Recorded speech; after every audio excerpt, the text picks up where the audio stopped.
What up, YouTube? It's Mark Aaron here. A little different. Got the hoodie down tonight. It's not as cold. Plus, I'm a little more drunk than usual, so the cold's not getting to me as much. Lighting's a little different. Trying something new with the contrast and stuff. Anyway, this should be a quick enough video. Maybe one of the shortest I've posted to date. Who knows? I always say that, or sometimes I've said that, and then it's ended up being longer. But what we're going to talk about real quick is the best way I can think to put it: grammar. Grammar, kind of important if you don't want to sound like a jackass anyway. Just a couple of quick points. I mean, if you're guilty of these, I'm guilty of at least two of them. Just a little practice. Just a little working on it so you don't sound as stupid as we normally do. That's all there is to that. It's not hard. Maybe even call them pet peeves, but not so much because, I mean, it's English rules. It's English, period. If you're not speaking it correctly, guess what? You're not speaking it. The first one I was going to touch on was when somebody says thank you. What do you say? That's right, you're welcome. If you said no problem, you're wrong. That's not what you say. If you're saying no problem, you're pretty much saying whatever they're saying thank you for was a problem to begin with, and you're reassuring them that, hey, no problem. No, what you want to say is you're welcome. That's the typical response. That's the accepted response. Another one we got. Oh, this is, everybody's guilty of this one, but really we need to fix it. When you're talking just regular and you're talking about somebody else and something you did, and you say me and so, like me and my brother did this. No. Proper English is my brother and I, or my girlfriend and I, or my friend and I, not me and so. It's not right. I mean, it's become popular usage, so nobody bats an eye really when it happens, but guess what?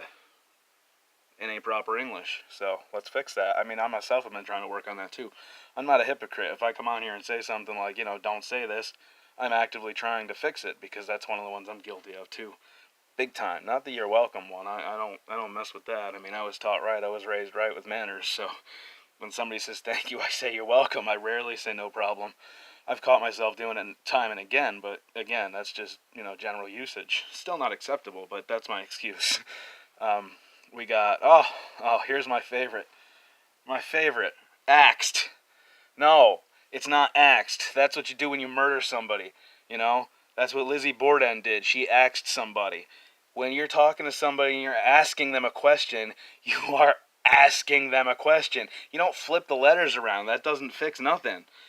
I mean, that just makes you look like a third grade dropout, It's really, when I hear people say it, it's like, really? That's how you represent yourself? You can't even say a 4 or 5 letter word correctly? How sorry are you? That's just pathetic.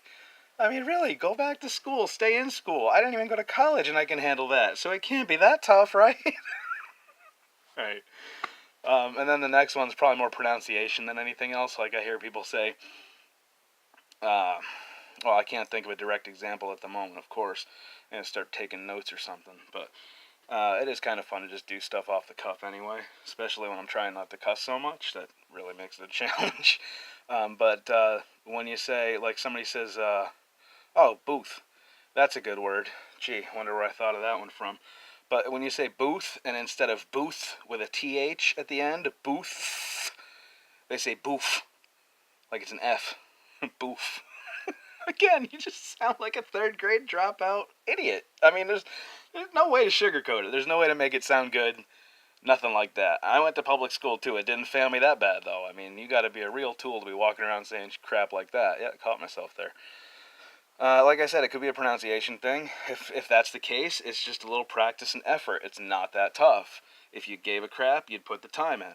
It's that simple. I mean, this stuff would be, I guess, almost acceptable if you were a third grade dropout, but if you're not, then it's not acceptable. Plain, pure, and simple. Yeah, almost 5 minutes. 4.5. That's still a short video as far as I'm concerned.